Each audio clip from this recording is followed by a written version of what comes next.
Narkoba, pasti udah nggak asing lagi kan sama kata ini. Tapi seberapa jauh sih kita benar-benar paham apa itu narkoba? Nah, dalam beberapa menit ke depan kita bakal kupas tuntas bareng-bareng. Mulai dari definisinya, kenapa ini bisa bahaya banget, dan yang paling krusial, gimana caranya kita bisa jagain diri dan orang sekitar dari jeratannya. Oke, ini dia peta perjalanan kita hari ini. Ada 5 perhentian utama.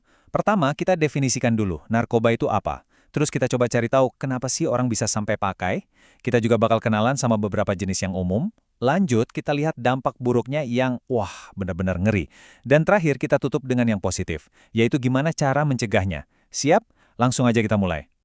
Oke, bagian pertama, kita mulai dari yang paling dasar ya. Kan katanya tak kenal maka tak waspada. Jadi apa sih sebenarnya yang ada di balik kata narkoba itu?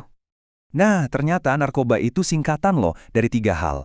Pertama, narkotika. Gampangnya, ini zat yang bisa bikin kesadaran kita menurun, ngilangin rasa sakit, tapi ada tapinya, bikin ketergantungan parah. Yang kedua, psikotropika.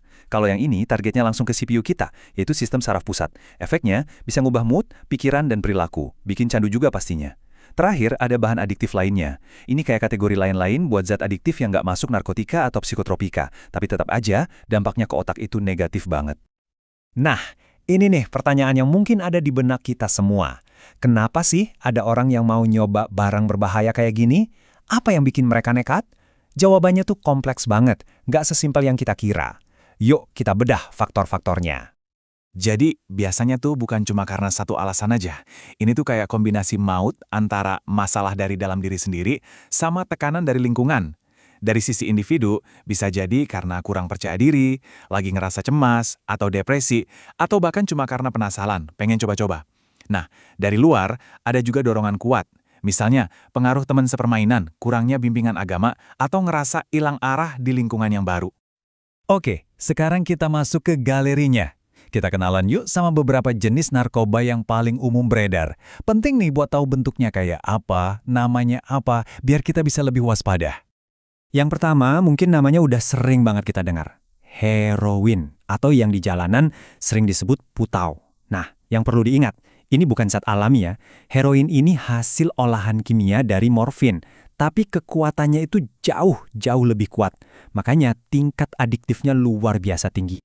Coba dilihat faktanya, kemurniannya itu bisa tinggi banget, sampai 80 bahkan 99%. Bentuknya bubuk, dan cara pakainya disuntik atau dihirup. Yang bikin ngeri adalah efeknya. Begitu masuk ke tubuh, heroin ini langsung ngebut ke otak. Cepet banget. Justru kecepatan inilah yang bikin orang langsung kecanduan. Dan susah banget buat lepas. Terus, apa sih yang dirasain penggunanya? Kenapa mereka ngejar-ngejar zat ini? Nah, katanya mereka ngerasain semacam sensasi yang datang cepet banget. Terus diikuti perasaan seneng, kayak lagi mimpi yang damai dan puas. Sensasi sesaat yang kelihatannya nikmat ini sebenarnya jebakan yang bikin hidup mereka hancur. Lanjut, kita ke ganja atau cannabis. Nah, ini nih, yang sering jadi perdebatan.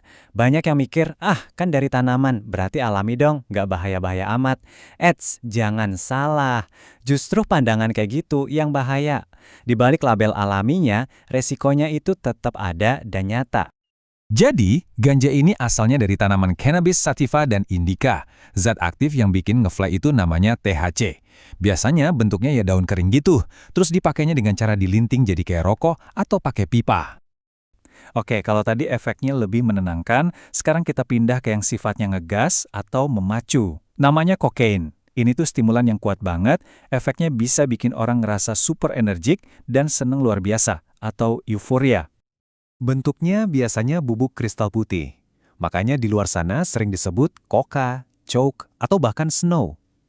Cara pakainya yang paling umum, ya dihirup lewat hidung. Cara ini bikin efeknya cepat banget nyampe ke otak lewat aliran darah. Nah, setelah kita kenalan sama beberapa pemainnya, sekarang kita masuk ke bagian yang paling serius, dampaknya. Ini bukan lagi soal sensasi sesaat, tapi soal harga mahal yang harus dibayar seumur hidup. Pertama, kita bahas kerusakan fisiknya. Ini benar-benar serangan brutal ke tubuh kita. Bayangin aja organ-organ penting kayak otak, jantung, paru-paru, ginjal, itu semua dirusak pelan-pelan. Terus pas lagi mencoba berhenti, muncul gejala putus zat atau sakau yang sakitnya luar biasa. Belum lagi risiko kalau pakai jarum suntik barengan. Itu sama aja kayak buka pintu lebar-lebar buat penyakit kayak hepatitis dan HIV.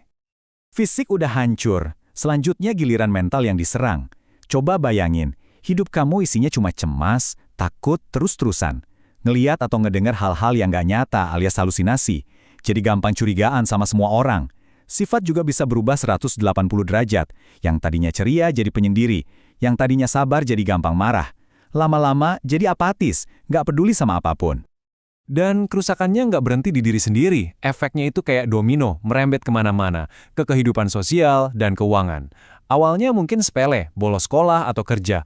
Tapi lama-lama karena butuh uang buat beli barang haram itu, mulailah berbohong, mencuri. Prestasinya anjlok, dipecat dari kerjaan, duit habis, bangkrut. Akhirnya, dijauhi teman, dijauhi keluarga. Bener-bener sendirian. Oke, cukup dengan sisi gelapnya. Sekarang, kita cari cahayanya. Daripada terus-terusan ngomongin masalah, yuk kita fokus ke solusinya. Gimana caranya kita bisa ngebangun benteng pertahanan buat ngelawan narkoba? Terutama di tempat-tempat kayak sekolah, di mana anak-anak muda berkumpul. Ada 4 strategi utama yang bisa kita lakuin. Pertama, edukasi narkoba. Ini bukan sekedar nakut-nakutin ya, tapi lebih ke ngebangun kesadaran lewat kampanye atau mungkin kunjungan ke pusat rehabilitasi. Kedua, informasi. Kita harus kasih fakta yang benar, lewat film, buku atau diskusi, biar semua orang tahu bahaya sebenarnya. Ketiga, dan ini penting banget, kegiatan alternatif. Kasih pilihan lain yang positif. Olahraga, kegiatan keagamaan, seni, apa aja deh, biar energi mereka tersalurkan ke hal yang benar. Dan yang terakhir, kalau emang udah ada tanda-tanda bahaya, perlu ada intervensi. Misalnya lewat tes urin atau pemeriksaan. Tapi tujuannya untuk menolong, bukan menghakimi. Jadi intinya apa? Senjata kita yang paling ampuh buat ngelawan narkoba itu ya pengetahuan. Dan sekarang kamu udah punya pengetahuan itu. Pertanyaannya sekarang buat kamu, mau kamu apakan informasi ini? Gimana caramu bakal menggunakannya buat melindungi dirimu, orang-orang terdekatmu, dan lingkunganmu? Coba direnungkan ya. Terima kasih sudah menyimak kupasan kali ini.